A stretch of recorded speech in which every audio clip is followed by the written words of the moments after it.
ходили люди. За оградой несколько саней стояло. Сюда, сюда, закричали нам.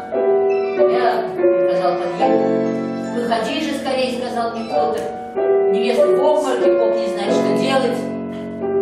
Я выскочил из саней, вошел в церковь, слабо освещенную двумя или тремя свечами.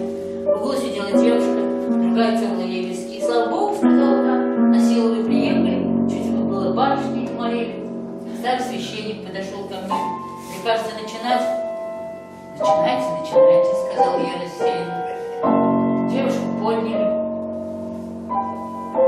Она показалась мне, непонятная, непростительная ветреность. Я встал подле нее пред налоем. Трое мужчин и горничные были заняты невестой. Нас обвенчали, поцелуйтесь, сказали нам. Я обратился поцеловать бледное лицо жены моей. «Ай, не он!» — закричала она и упала в обморок. Свидетели устремили на меня испуганные глаза. Я обратился, вышел из церкви без всякого препятствия, бросился в кибитку и крикнул: «Пошел!»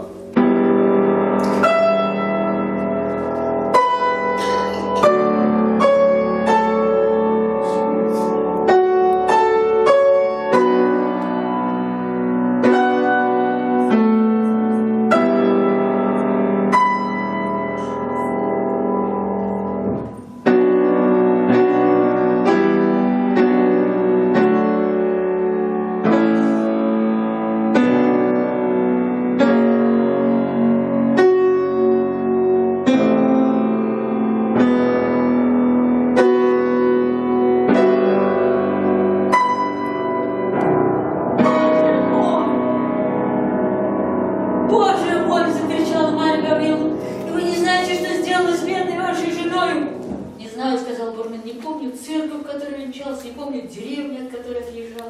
В то время я так мало придавал значения преступной моей проказе, что, отъехав от церкви, заснул. И проснулся на другое утро, на третьей уже станции. Слуга, бывший тогда со мной, умер в походе, так что я не имею малейшей возможности отыскать ту, над которой я подшутил так жестоко, и которая так жестоко теперь отмщена. Боже мой! Сказала Марья Гавриловна, схватив его руку. Так это были вы? И вы не узнаете меня? Бурмин побледнел и бросился к ее ногам.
Родился от скромных и благородных родителей. Рост был среднего, волоса имел серые, волоса имел русые, глаза серые, нос прямой.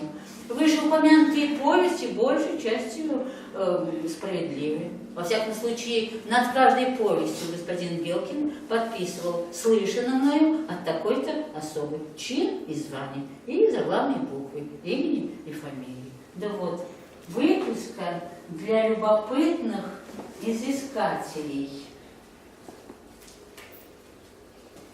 Смотритель был рассказан ему титулярным советником АГН, выстрел полковником ИЛП, гробовщик приказчиком БВ, барышня и метель девицею ЛНЗ.